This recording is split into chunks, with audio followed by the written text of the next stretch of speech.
మీ హృదయాలు తెరువండి, యేసును చూడండి. క్రీస్తునందు ప్రియులారా, పాస్కా 3వ ఆదివార దైవ వాక్కును ధ్యానించుదాం. మృత్యుంజయుడైన యేసు దర్శనముకై మనం ఆరాటంగా ఉండాలి. మన హృదయాలు తెరవబడాలి. పాపము చేత, అవిశ్వాసము చేత, నిరాశ చేత మూసిన మన హృదయాలు రక్షణకై తపిస్తూ తెరవబడాలి. మృత్యుంజయుడైన యేసువే మనకు తోడుగా ఉన్నారు. రక్షణ పొందాలంటే మనస్సు విప్పాలి. యేసును మన హృదయంలో చూడాలి. మన హృదయ కాపరి ఆయనే. దారి తప్పిపోయి కాపరి లేని గొర్రెల వలె తిరుగుచున్నాము కదా. మేలుకరమైన వానికే మన జీవితాన్ని అర్పించాలి.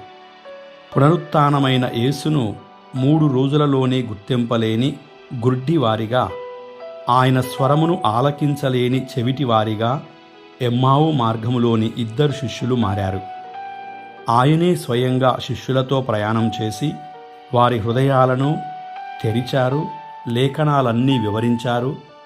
భోజనపు బల్లపై రొట్టెను విరిచే వరకు ఉత్థాన యేసును గుర్తించలేకపోయారు. క్రైస్తవులు లోకాశలలో బందీలైనప్పుడు మనము కూడా ప్రభుని చూడలేము. తోటి వారిలోనూ యేసును చూడలేము. ధన సంపాదన కంటే మంచి పేరు మిన్న. విందులు వినోదాల కంటే దుఃఖముతో ఉన్న వారిని ఓదార్పునివ్వడమే ఉత్తమం. నవ్వుచూ నవ్వుల పాలు కావడం కంటే సంతోషాన్ని పంచిపెట్టడమే నేర్చుకోవాలి. బుద్ధిహీనుల మెప్పుల కంటే జ్ఞానవంతుల గద్దింపునే స్వీకరించాలి. మంచి పనిని ఆరంభించి కార్యసాధకులుగా మారాలే కానీ పిరికివారిగా తప్పుకోరాదు. ఆవేశముతో అనర్థాలు తెచ్చుకోకూడదు. కోపముతో శత్రువులను పెంచుకోకూడదు. అప్పుడే క్రైస్తవ జీవితం మేలిమి బంగారముగా స్వచ్ఛంగా ఉంటుంది. పవిత్ర మనస్సు దేవుని చూసే ద్వారం లాంటిది. అది లోపించినప్పుడు మన జీవితమే మసకగా మారుతుంది. మృత్యుంజయుడైన యేసును మృతులలో వెతికితే ఎలా కనిపిస్తాడు? అలాగే క్రైస్తవుడు ఈ లోక సంబంధీకులుగా జీవిస్తే యేసు దర్శనం పొందలేరు. మన హృదయాలను మనమే లోక కోరికలచే తాళం వేసుకుంటున్నాము. దొంగల గుహగా మార్చుకుంటున్నాము. అందుకే మనస్సును విప్పాలి. మన హృదయాలు తెరవబడాలి.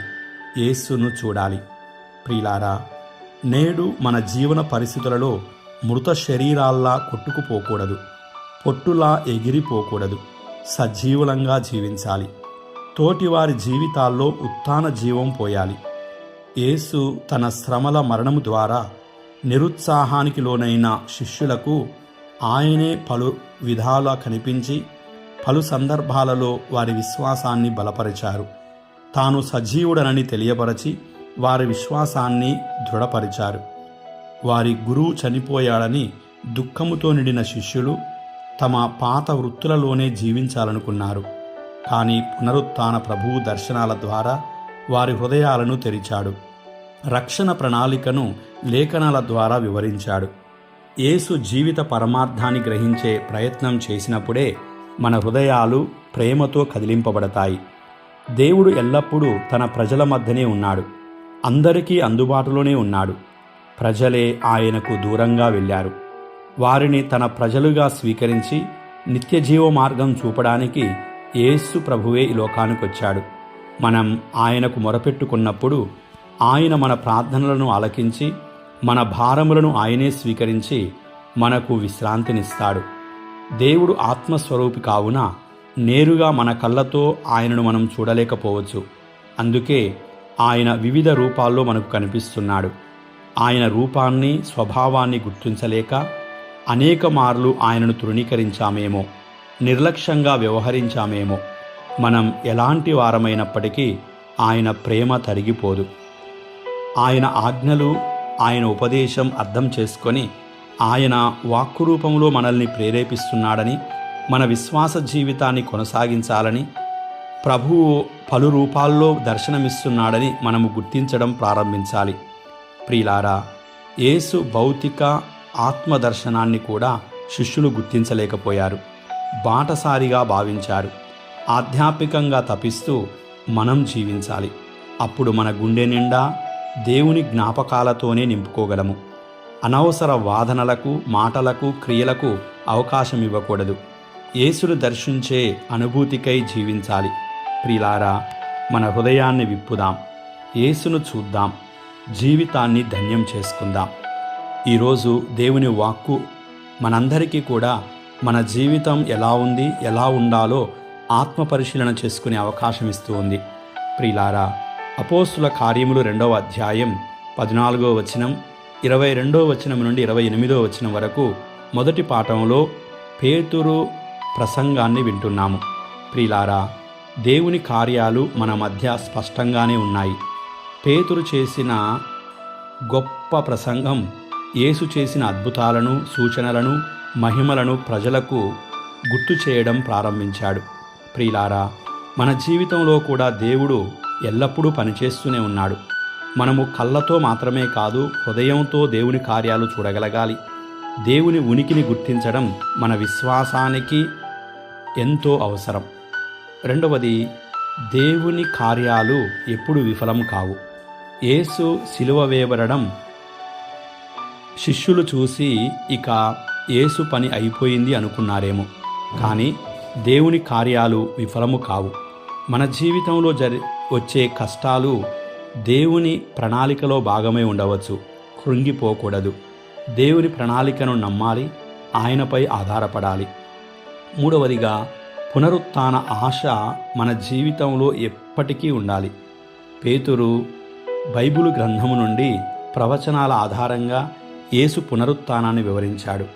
పలుమార్లు మరణం, నిరాశ, ఓటమి మన జీవితాన్ని కృంగదీస్తుంది. కానీ నిత్యజీవ ఆశాభావం మనలో ఉన్నట్లయితే, ప్రియులారా, పేతురు బోధించినట్లుగా మన జీవితము విజయం వైపుకు నడుస్తుంది. అందుకే దేవుని కార్యాలను గుర్తించాలి. దేవుని చిత్తమునకు మన జీవితాన్ని సమర్పించుకోవాలి. పునరుత్థాన ఆశాభావంతో ఉండాలి. 2వ పాఠంలో పేతురు గారు రాసిన మొదటి లేఖ 1వ అధ్యాయం 17వ వచనం నుండి 21వ వచనం వరకు విశ్వాస జీవితం పవిత్రంగా ఉండాలని, ధైర్యంగా ఉండాలని పేతురు గారు మనకు బోధిస్తూ ఉన్నాడు. ప్రియులారా, మొదటగా భయభక్తులతో జీవించాల్సిన అవసరాన్ని పేతురు గారు మనకి జ్ఞాపకం చేస్తున్నాడు. దేవుడు పక్షపాతం చూపేవాడు కాదు. అందరం దేవుని తండ్రి అని పిలుస్తున్నాము కదా, ఆయన బిడ్డలమే మనము. కనుక భయభక్తులతో దేవునికి లోబడి ఉండాలి. మన జీవితం గౌరవప్రదంగా ఉండాలి అంటే దేవుని ఎడల భయభక్తులతో ఉండాలి. రెండవదిగా, క్రీస్తు ద్వారా మనము విమోచింపబడ్డాము. ఈ లోకములో వెండి బంగారానికి ఎక్కువ విలువనిస్తున్నాము కదా, అవి కూడా ఒకరోజు నాశనమయ్యేవే. కానీ క్రీస్తు అమూల్యమైన రక్తము చేత మనము కొనబడ్డాము కనుక మన విలువ ఎంతో గొప్పది. యేసు ప్రభువు శిలువ బలి త్యాగ ఫలమే మన జీవితముగా తెలుసుకోవాలి. మన జీవితం దేవుని దృష్టిలో అమూల్యమైనది. పవిత్రంగా జీవించడం మన బాధ్యత. అది దేవునికి మనం ఇచ్చే గౌరవం. మూడవదిగా, క్రీస్తు దేవునిపై విశ్వాసాన్ని మనలో రేకెత్తించాడు. ప్రియులారా, క్రీస్తు పునరుత్థాన విశ్వాసం మనలో లేకపోతే మన జీవితం వృధా. దేవుడు యేసును మృతులలో నుండి లేపి ఆయన మహిమను చూపాడు కదా, మన జీవితంలో కూడా క్రీస్తు పునరుత్థానం ఉండుట వలన మనము మన జీవితం ద్వారా దేవుని మహిమపరుస్తున్నాము. మన విశ్వాసం యేసు ద్వారా దేవునిపై నిలవాలి. మన ఆశ ఆయనే. పరిస్థితులు ఎలా ఉన్నా మన ఆశ నిలకడగా ఉండాలి. ప్రియులారా, దేవుని ఎడల భయభక్తులతో జీవించాలి. ప్రభువే మన విమోచనకర్తగా గుర్తించాలి. స్థిరమైన విశ్వాసాన్ని పెంపొందించుకోవాలి. సువార్త పాఠంలో లూకా సువార్త 24వ అధ్యాయం 12వ వచనం నుండి 35వ వచనం వరకు ధ్యానిస్తూ ఉన్నాము. ఎమ్మావు మార్గ సంఘటన విశ్వాస జీవితానికి అన్వయించుకుంటూ మన జీవితాన్ని దేవునికి సమర్పించుకుందాం. ప్రియులారా, సందేహంలోనూ యేసు మనతోనే నడుస్తున్నాడని మరువకూడదు. ఎమ్మావుకు వెళ్తున్న శిష్యులు నిరాశలో ఉన్నారు. యేసుక్రీస్తు ప్రభువు వారితో నడిచారు. వారు గుర్తించలేకపోయినా దేవుని వాక్కు ఆధారంగా అనేక విషయాలు వారికి నేర్పించాడు. మనం కూడా అనేక సందర్భాలలో మనకి దేవుడు దూరంగా ఉన్నాడు అనుకుంటాము. కానీ మన కష్టాల్లో, బాధల్లో, వేదనల్లో ప్రభువు మనతోనే ఉన్నాడు. ఆయన సాన్నిధ్యాన్ని మనము విశ్వసించాలి.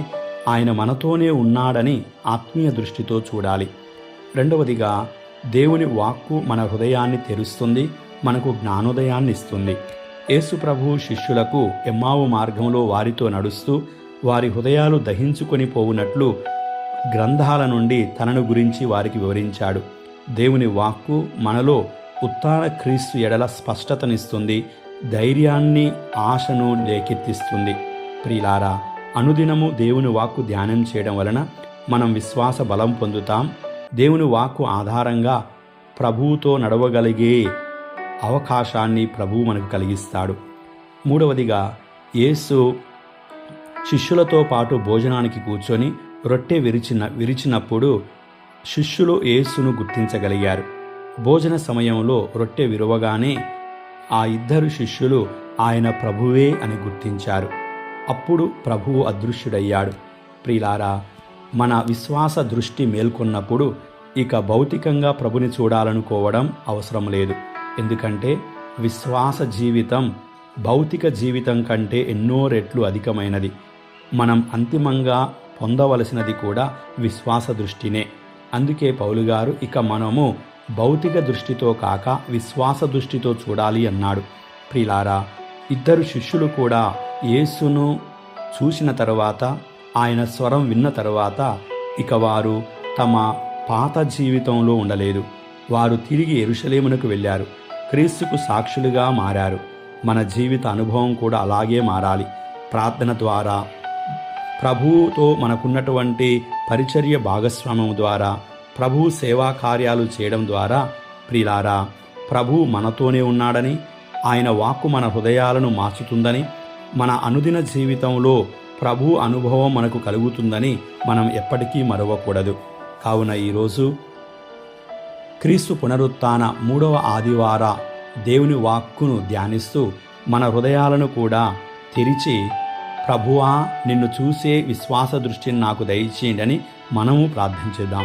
ప్రియులారా, మనం దేవుని ఎడల ఎంత శ్రద్ధ పెడతామో మన జీవితము అంత ఉన్నతంగా మార్చుకోగలుగుతాం. కావున ఈరోజు మన జీవితాలలో ఏమి అత్యవసరమై ఉన్నదో దానిని మనము పెంపొందించుకోవడానికి ప్రయత్నం చేద్దాం. మరి ముఖ్యంగా దివ్య సప్రసాద అవసరాన్ని మనం గుర్తించుదాం. అనుదినము దివ్యబలి పూజలో పాల్గొందాం. దివ్యబలి పూజలో ప్రభుని చూడగలిగే భాగ్యమును పొందుదాం.